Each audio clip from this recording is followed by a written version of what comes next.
yo era de los que estaba absolutamente convencido cuando empezó Berines, año 84, que en aquel momento, entre todos, estábamos construyendo un país en el que de alguna manera nos íbamos a sentir cómodos. Sí, era eso. Y además era muy estimulante.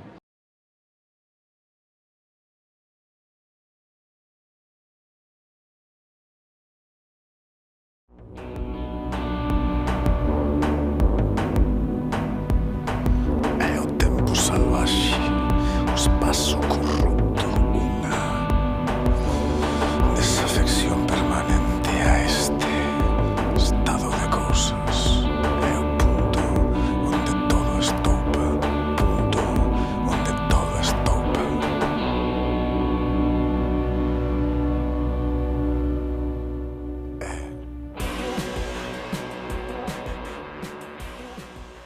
Hace un año, por estas fechas, Alex, estábamos con el rollo de Berines, de lo que fue aquel fracaso, ¿no? De cómo acabó aquel intento, que por cierto tuvo su mérito Víctor García de la Concha, porque no había prácticamente ninguna otra iniciativa de ese tipo, de invitar a sentar a la misma mesa a escritores en las distintas lenguas, ¿no? Y relacionarnos con naturalidad. Y aquello acabó. Tú lo contabas bien, tú lo presenciaste y tuviste un papel en eso. Constatar como simplemente al final Berines nos interesaba a nosotros, ¿no? A los escritores en lengua sin estado. Éramos los interesados. Sí, sí. No, yo creo que Berines es un símbolo perfecto de lo que pudo haber sido y no fue. Y no fue.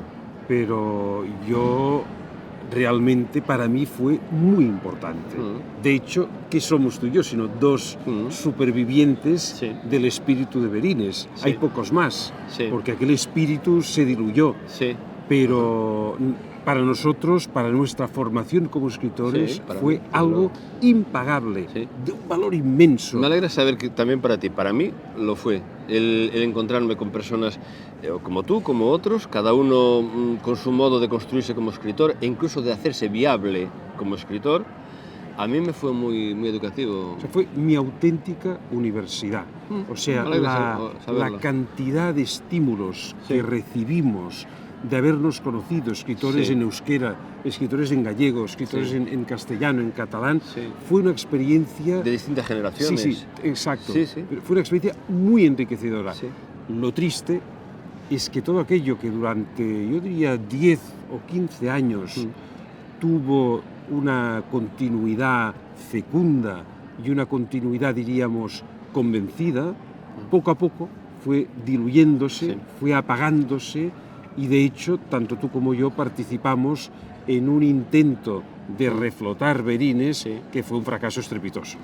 Sí, porque mostró simplemente que no tenía sentido, porque a nadie le interesaba realmente, y además había una actitud incluso desdeñosa de escritores en lengua castellana que no entiendo incluso por qué acudieron, porque tienen una actitud provocadora, desdeñosa, que era significativa de un momento ya de una beligerancia, ya de una falta de respeto, ya que así no se puede. Sin buena fe, yo siempre lo digo, sin buena fe no tiene sentido hacer nada juntos, ¿no? Y ya aquello ya no había. Es que vale la pena recordar que existió en Sí, España, en sí. los años 80, Sí. un centro de las letras españolas. Sí. Un centro de las letras españolas. Ahora esto suena a ciencia ficción, Sí. pero existió. Tuvo una vida muy breve. Eso ya nos tenía que haber alertado.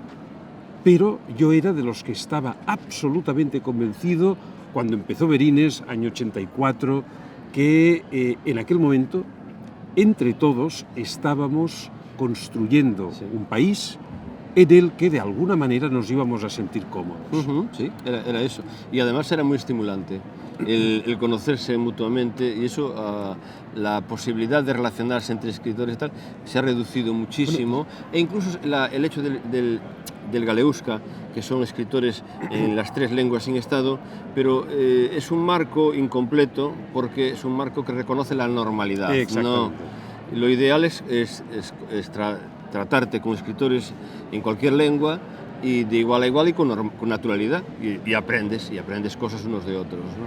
Pero aquest any els vostres crítics en llengua català no van acudir a la trobada de la crítica espanyola, no van participar dels actes de les nominacions de les obres literàries en les distintes llengües. No? Aquest any, novament, un passo més allà. Sí, suposo que era una manera de fer visible el profundíssim desacord per les polítiques repressives dels aparells de l'Estat respecte, diríem, a tot l'independentisme. Pero bueno, volviendo al tema, es decir, a mí lo que me ha... Es decir, creo que era Martin Luther King que decía que nos van a doler más los silencios de nuestros amigos que los insultos de nuestros enemigos. Sí. Para mí, una de las mayores decepciones de estos últimos tiempos ha sido justamente percibir un silencio absolutamente clamoroso, cómplice o indiferente de todas aquellas personas con las que habíamos compartido muchos años de relación, en algunos casos relaciones de auténtica amistad, y ver cómo se ha producido un desapego, un silencio, Sí. cuando no un rechazo visceral, a menudo trufado de insultos. Entonces, claro, llegado a este punto, Sí. me pregunto, de manera inevitable y muy triste, bueno, pues me pregunto si es que existe la posibilidad de una futura reconciliación, de un futuro encaje. Mi respuesta profundamente, diríamos, decepcionada es no, de ninguna manera. No. De ninguna manera. Desde estas bases no. Solo puede ser ya desde asumiendo una ruptura y luego ya desde otras bases nuevas. sí. Eso desde luego, estoy de acuerdo. Y otra de Muy difícil. claro, ¿cómo pudimos pasar? Es decir, aquella experiencia de Berines era profundamente, tú has dicho, estimulante y al mismo tiempo educativa, porque aprendías a respetar y a conocer al otro. Eso que en España es una de las más grandes asignaturas pendientes. Sí. No hay respeto Muy ni bien. curiosidad Sí. para con el otro. Sí, Es una cosa demencial. sí. En lugar de percibir todo ese plurilingüismo, Sí. esa pluriculturalidad y plurinacionalidades que constituyen España como un activo, como un inmenso patrimonio, lo perciben como un problema, Sí, sí. como un grano que hay que extirpar. Sí, sí. Claro, desde ese punto de vista, la reconciliación o el encaje es absolutamente inviable. Y nosotros creo que hemos perdido la timidez y un cierto miedo Sí. a decir lo que pensamos y, por lo tanto, llevamos unos años hablando claro. Esto también ha sido un cambio, Sí, sí, porque el no. catalán, por lo general, yo el primero, tendíamos al consenso, tendíamos a callar mucho, Sí, a a tragar. preferir la paz a la justicia, y llega un momento en que dices basta, sobre todo cuando ves estos silencios, Sí, ¿no? hombre, sí, estoy de acuerdo. Yo lo veo todo muy difícil en general, pero yo lo viví de otro modo también hace unos años y viví cómo se iba configurando un campo ideológico cada vez más duro de la cultura española, de la ideología pública española y cómo me afectaba incluso particularmente a todos, a cada escritor, cómo te iba situando en un lugar y a unos los asfixiaban, a otros los levantaban para acá, a otros los asfixiaban y a otros los ignoraban. Es decir, era perverso, fue una configuración perversa. Yo no me sentí tan decepcionado como tú te sientes de amigos que tal, porque iba viendo cómo el poder obligaba a alinearse y cómo se fue reideologizando el nacionalismo español y también cómo la gente comprendía que te iban a castigar y que te castigaban efectivamente si te señalabas en determinado sentido. Y yo lo fui viendo. Entonces me daba cuenta lo mismo que me ocurría a mí, pues le tenía que estar ocurriendo a los demás. Y cada uno fue actuando de un determinado modo y situándose. Entonces a mí no me extrañó. De todos modos yo lo intenté, pero sí. no. Yo creo que percibí precisamente un vacío, un silbar para otro lado. Es decir, ¿por qué? Pues porque te castigan y en cierta medida en ocasiones, algunas personas puedo entenderlo, que no se mojen, lo puedo entender porque se ven afectados en sus intereses del modo en que viven, en su profesión, y en otros no, de ningún modo. Y en cualquier caso es una desgracia para ellos mismos en esta polarización, en este momento de tomar partido, donde se han situado, porque se han situado con un poder autoritario contra una ciudadanía que quería ser libre, quería votar. Y cuando hay presos políticos, cuando hay persecución, cuando hay multas, Exilio. y todo, y tomarlo a broma y hacer chistes, que esto lo he visto yo, de intelectuales españoles, eso es muy, muy duro. Sí, sí. Y eso mancha a esas personas para siempre. Bueno, yo creo que la ruptura emocional que se ha producido entre una parte importante de la sociedad catalana y el resto de España es irreversible. Es irreversible. Sí, sí. Ahora, todo esto que uno lo dice medio enfadado, dolido, triste y abatido, todo esto, en mi caso concreto, yo insisto, es decir, es también un fracaso de nuestra generación y es un fracaso personal. Yo durante muchos años invertí, dediqué mucho tiempo a construir puentes y a creer que entre escritores, entre creadores, personas del mundo de la cultura, caramba, podíamos situarnos en una dinámica distinta de la política.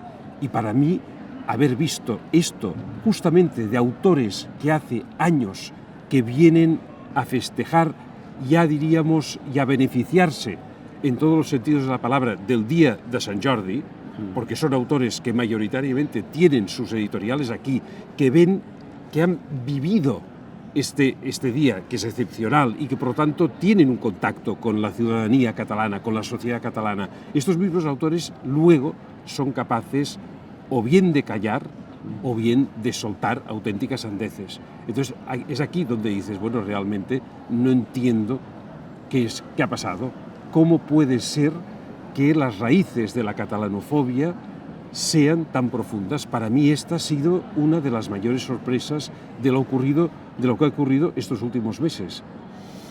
Para mí lo que hace es hacer de un modo terrible, hacer visible el horror a la libertad que tiene la sociedad española y la violencia que contiene la cultura pública española, el rencor contenido, la violencia contenida, esa cosa airada y sobre todo la falta de amor incluso la desconfianza por la libertad. Eso es un incivismo atroz, para mí es un incivismo atroz. Es decir, pero se puede ser incluso incívico pero amar la libertad. Pero no, la sociedad española teme a la libertad y han cerrado filas mucha gente y muchos intelectuales, casi todos. Es muy triste, muy triste. Yo lo he intentado en varias ocasiones y voces contadas que las guardo en mi memoria con todo el respeto, quienes se han mojado. Las guardo con todo el respeto, pero voces contadas, ¿eh? Sí, por lo tanto el futuro, claro, se augura francamente complicado, o sea, porque yo creo que no hay encaje posible, porque no hay respeto, no hay un mínimo afecto, un mínimo respeto, sin el cual no puede haber tampoco un mínimo conocimiento. Somos unos profundos desconocidos, en el fondo. Y vosotros estáis solos como país dentro del Estado, pero lo triste es que del otro lado se ha instaurado se ha endurecido la cultura nacionalista española y la cultura de la democracia y de la libertad se ha debilitado enormemente. Lo que queda al otro lado es muy triste. Vosotros estáis solos, pero al otro lado queda una sociedad muy devastada, la sociedad del a por ellos y el silencio de los demás. Exactamente. El a por ellos de un lado y los otros en silencio. Sí. Y no ha habido disidencia.